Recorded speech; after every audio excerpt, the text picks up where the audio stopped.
So anyway, this is my office space, my messy office space for the garage sale that we are getting ready for the friends. I'm just going to put my mask on and walk out here. All right, so this is the staff area. We don't have a ton of staff area, thus the need for looking at a building expansion. So that's Miss Cheryl. She's been here forever and a day. And Esther, one of our new people. This is youth services. So we have a pretty, not too bad size space, but we are busting out at the seams. Right. So this building expansion is going to be really important. I think first you should probably meet, I don't know if you can see them hiding there in the rocks. Oh, yeah. And then we have the geckos, the girls, Gracie and Gertie. Mm-hmm. But here's our board book section. I made the staff leave the summer reading stuff up until after this. That's great. Yeah, but we've got our board books and our character books right here in this section, so the kids know right where to go. Oh, and what do you think of that? Cow jumped over the moon. Yes. This is our picture book section back here, AKA also when we were open for programming, one of our story time spaces. Mm-hmm. I think our story time is different than others in the way that we do it concurrently. So there's a parent-taught program that goes at the same time as a preschool program. So we have two separate spaces, and this is one. And again, post-pandemic, we're hoping to split up days because it just gets to be too distracting. Yeah. One of the things that I've done since I took over in this position is I've got some sections weeded out. I've got picture book biographies and informational picture books and fairy tales. So that is the one thing I've kind of started in hopes to genreify or do the genreification at one point. Although I've promised Miss Cheryl that won't be in her tenure because she will leave me if I do. In this little section, we have little books and things that go right here. And then this little bookshelf is early learning stuff. So in an attempt to make more room on the shelves, again, we put that there, thinking that, it might be helpful to parents to just be able to go right there. This is on the back side of the early learning. This is our preschool section. And then what you see on the back wall here in the sides is our intermediate 3rd and 4th grade section. And that wraps around the wall. Then on this section, we have our primary or beginning readers right here. So we actually, probably more than a lot of libraries, we have broken up our collection. I mean, really broken it up. But it seems to work out really well. One of the things we've been adding is more display rooms. So we've gotten some things to put on the end caps since we don't have a lot of displays. See, our shelving units go up pretty high. And we have to have every ounce of shelving we've got. So this is our DVD collection. Again, quite expansive. Right. And then we have this nice little computer area, which is not used. We're not allowing kids just yet to come in. We were going to do that before this second wave hit. And then we decided not to do it. So not sure when school starts exactly what's going to happen, but okay. These are our books and CDs on the spinny racks. These 4 stacks are nonfiction. And we, again, if you start here, then against the wall, that's older readers' fiction.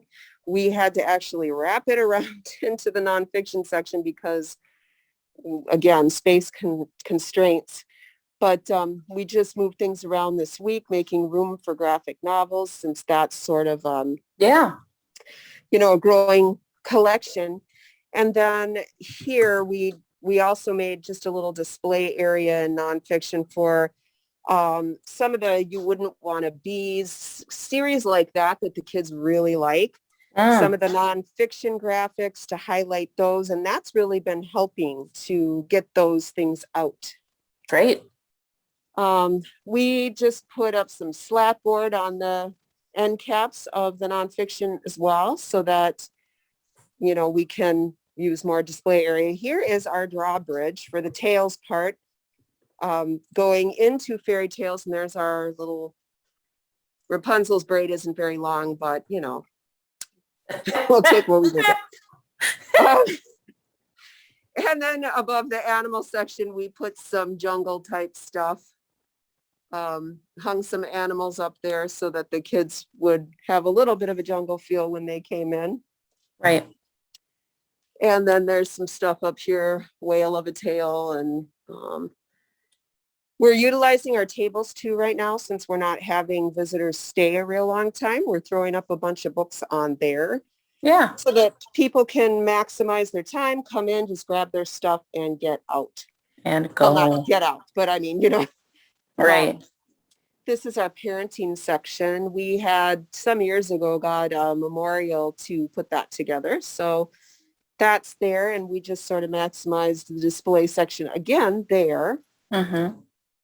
Here on this used to be an early literacy station area where we'd have letter of the week and so forth. Right now we have storytime bundles.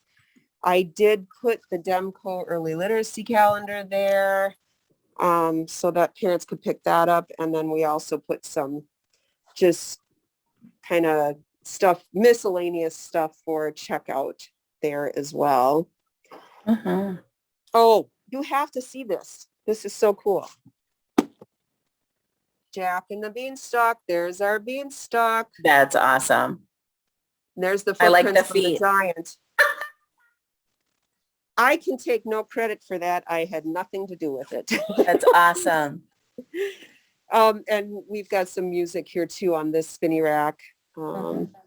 So we used to actually have our story time area right here. And this is honestly where people come in. So there's our Cirque Desk. So that was a terrible place to have story time because it was so distracting. Right. So we moved it to the corner, but ideally we'd like to just have a room and separate days for that. Right. Well, and then you might get repeat users too. Right, exactly. And then we have our fish here in the hall for those littles that like that. And ta-da, Axel, our axolotl. That's so cool. That is really cool. Yeah. So who takes care of all the pets? Miss Cheryl. So that's another reason we have to keep her happy so she does not leave. Because nobody wants that job. The one issue with this building too is that both of our bathrooms, or our only set of bathrooms, are down here in the children's area. So people upstairs have to come down here to use the bathroom. And then there's our elevator that goes upstairs and the stairs leading up to the adult department. We've got this lovely black curtain here sort of hiding our mess, which I know everybody has, so I'm not embarrassed at all. But I just want to show you our regular story time room here, which is a disaster area again because of the garage sale thing. We've been marking and boxing books to go. Right. So this is, I mean, normally the screen's up, all this is hidden and so forth. So this is where the bigger kids usually do story time, and all our programming happens, you know, when we're having that in the building. So, so that's really the areas that we, you know, frequent on a regular basis. If you want, I can just kind of show you really fast our outdoor area where we have been doing a ton of our programming this year. Let me make sure I'm not going to get locked out here. This is the easiest, quickest way, so we don't just spend all day doing this. Okay. So right across there where that house is, on that front lawn, that is where we've been doing everything. By that home. Yeah, that's actually library property. We bought that in anticipation of the building project. So that will be that'll most likely be torn down once the building project ensues. Wow. So I just had outdoor story time out there this morning, and tell you what, when the weather cooperates, there's no better place to be, but as we've found out, it's just sort of with Wisconsin being a touch fickle, right? You know, we're going to, for the building project, then we're going to push for we're just going to wait for Denise's Wi-Fi to catch back up. There we go. Okay. All right. So that's that. Yeah. Anything else you need from me that way? Well, does anybody have any questions? Does anybody have any questions for Denise? I think, yeah, that your shelving, you know, it feels tight, but it's also, you know, you're able to break things up, like you said, and experiment, and you have to be creative with what you have. Right. So I feel for you, and I know that you are trying. Let's see here if I can. Okay. Now, what did you guys think about all the pets? How many libraries have pets? That's what I want to know. And Erica wants to know more about your early literacy section. Just that little section that was on the bookshelves. Take it. Is that what you're talking about, Erica? That just mainly is kind of our series. Like if we have little series about colors or shapes, or maybe it's the same author or the same company and they have a concept series, we kind of throw everything that way right there. And it gets it off the shelves. Sometimes we'll put like one of our theme bags up on top or two so that those get seen as well in that section. Yeah. Hey, Laura Lee's here, and she said that they have a dog. So add that to the list. Wow. I'm sure that it's a service dog. Is that right?